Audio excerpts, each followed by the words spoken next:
Hi YouTubers, this is Simply Monica coming with a video tag, and it's things I'm not here for. And I've seen the Creative Lady and a few others do it, so I'm just want to make my own video because there's a lot of things that I'm so not here for. Anyway, so I wrote these things down because my memory sometimes is just shot. So the first thing is number one, attitudes in the morning. I cannot stand attitudes in the morning. If something major happens, fine. But you up there, guys, especially when you call in as like a customer service line or you asking questions or something like that, it's like, you just got to work. Whoever you're calling into, they just got to work. Why you have an attitude? It's 9 o'clock in the morning. Why do you have an attitude? One person I was talking to, and I was asking them questions, and the communication was messed up because she would think I said one thing, and I was saying something totally different. And when I ask questions, I get straight to the point. And she had an attitude. She's like, "Look, I'm doing you a favor," and blah, blah, blah.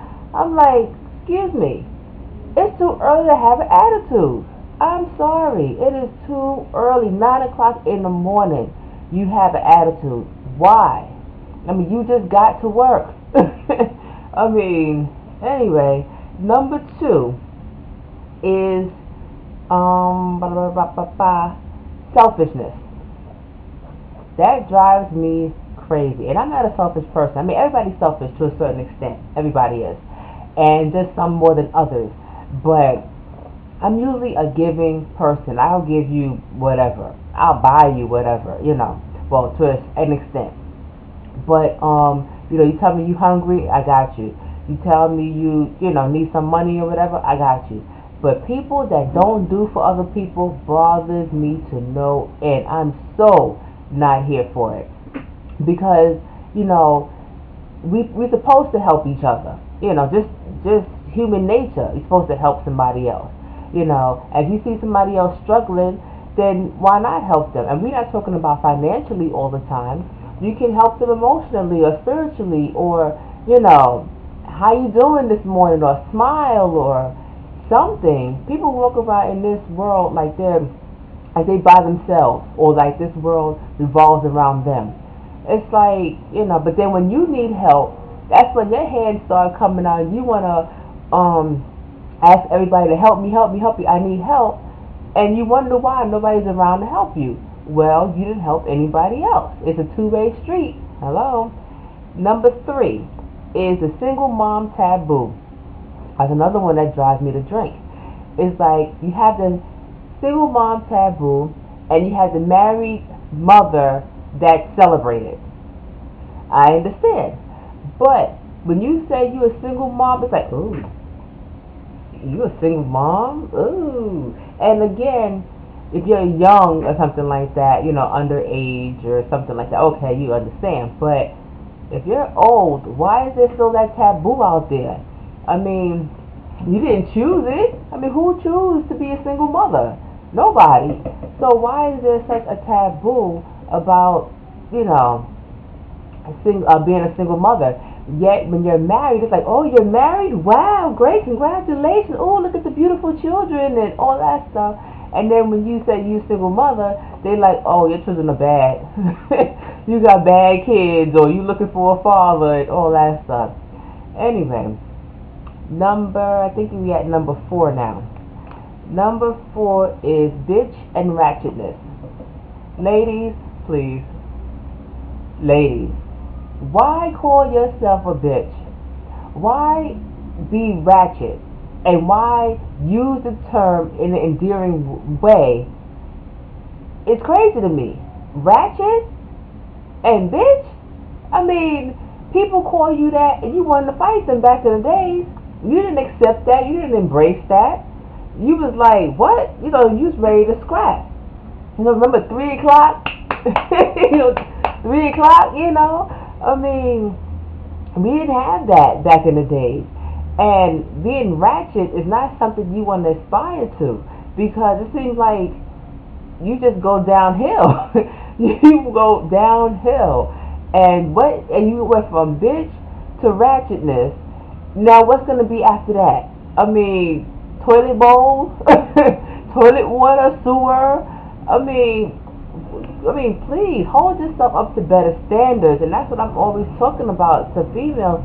We need better standards. I mean, someone calls you ratchet, you like, ooh, girl, thank you. Anyway, next, number 5 is let's see. Oh, when it rains and the TV goes out. I'm so not here for that. I mean, it sounds simple, but you be up there watching your movie and everything. Wait, it's like near the end or to the good part, and they telling the story. They bringing all the stories together and everything. And you there glued to the TV. You sat up to the TV and you watching it. All of a sudden your TV goes out. It's like, oh man, or it starts skipping and the color starts distorting and stuff because it's about to rain, and you're like, oh. But anyway, I hate that. Next is, let's see, oh, the last one, I think it's 6 now. The last one is what bugs me about YouTube is that I know I'm a newbie, but I've been looking at YouTube for a very long time. What bugs me about YouTube is the camaraderie in the lock community, and it's just like there's I won't say no, but very little camaraderie. You see the natural hair community, oh, forget it. Everybody knows, not everybody, I take that back, but a lot of people know each other. And they communicate, and they share, and they reach out to each other. And even when someone popular in their community passed away, everybody was making videos and lighting candles and all these things. And it was really a touching experience because it's a community, you know. And of course, there's some people that's on the outside, people that's throwing hate in there, and so forth. I understand, but they still reach out and embrace each other. And I know the community is a lot bigger, but the locks community is almost non-existent. I mean, you have a lot of people with short locks, so I guess they have their own little community. Then you have people with the longer locks, and it seems like they have their own community. The natural hair people are not like that. The weave and wig community is not like that. So why the lock community like that? We are outcast enough just because we have locks. And why do we have to, have a short hair community and a long hair community, and nobody really, speaks and talks, and maybe it's just me, but you have a select few that actually speak to one another. And it's just weird to me. Again, maybe it's just me, but I don't really see much camaraderie and much communication and much reaching out and talking to and all those things in the lock community.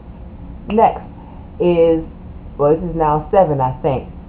Even though I did say the last one was the last one, but anyway, is YouTube posts. When you post things, and I'm not me because I barely post, but when you post things on people's page, I know they can't respond to everything, fine, but people usually respond to something that's outrageous or something that's kissing their behind. All that stuff in the middle, they don't seem to respond to. And I would say either respond to it all or respond to nothing but like questions. How did you get your hair like that, or what style is that, or whatever have you. But it seems like they don't. People be asking questions in the meantime, in people's posts, and they ask questions, they don't get responses. Visually, I'll say they may email that person, but visually they don't get responses. But when somebody come out with something ratchet or crazy or whatever have you, then you get a response. And it's just like, okay, why do you have to be, even on Twitter it's like that too, why do you have to be over the top to get a response from that person? Or you have to be kissing that person's behind to get a response? I don't know. That's just my little observations. Let's see, is that it? Yeah, I think that's it. Yeah. I think it's the 7 things that I'm not here for. So, I'm about love, peace, and light. I'm a hippie on the side. Yeah, I was born in the wrong decade, so yeah. Anyway, peace out. Simply Monica. Rate, comment, and subscribe. Thank you.